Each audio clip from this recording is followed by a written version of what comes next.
అడిగి వచ్చినవాడు పరీక్షించడానికి నారాయణుడు వస్తాడు.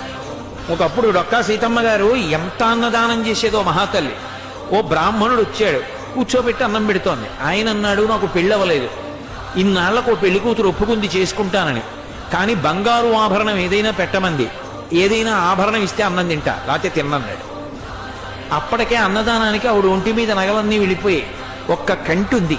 ఆవిడ భర్త వంక చూసి కంటి ఇచ్చేస్తానంది. ఆయన పక్కకి రమ్మనన్నాడు, అన్నీ అయిపోయాయే, ఆ కంటె ఒకటే ఉంది. ధూర్త బ్రాహ్మణుడు అన్నం పెడితే బంగారం అడుగుతున్నాడు, ఇవ్వకు, తినకపోతే పోతాడన్నాడు. తప్పు. అతిథి విష్ణు స్వరూపం, అభ్యాగతి స్వయం విష్ణు. కాబట్టి ఆయనకి అన్నం పెట్టినప్పుడు బంగారం ఇచ్చేస్తాను. ఏమవుతుంది, పెళ్లి చేసుకుంటాడు, మంచిదేగా. కంటె ఒంటి మీద ఉంటే ఏమవుతుంది, శాశ్వతమా? పుణ్యం శాశ్వతం, ఇస్తానంది, నీ ఇష్టం ఈ అన్నాడు. కంటె తీసి ఇచ్చింది. ఆ కంటి తీసుకెళ్లి అరిటాక్ కింద పెట్టి ఆయన అన్నం తినేశాడు సంతోషంగా. ఉత్తరాపోసనం పట్టాడు, చేయగడుక్కోవడానికి బయటికి వెళ్ళాడు. ఊరంతా కలిపి ఎంత ఉంటుంది ఆ గన్నవరం.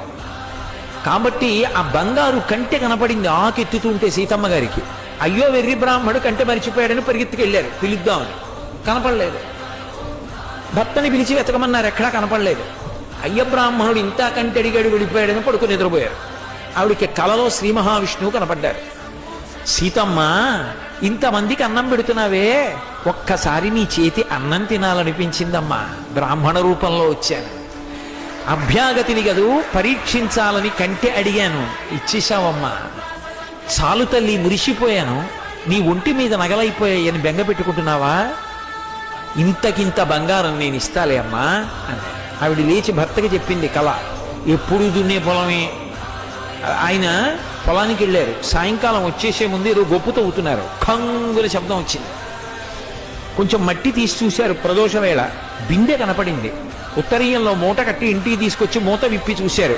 బిందె నిండా బంగారు కాసులు. అంత ఐశ్వర్యం ఇచ్చేశారు శ్రీ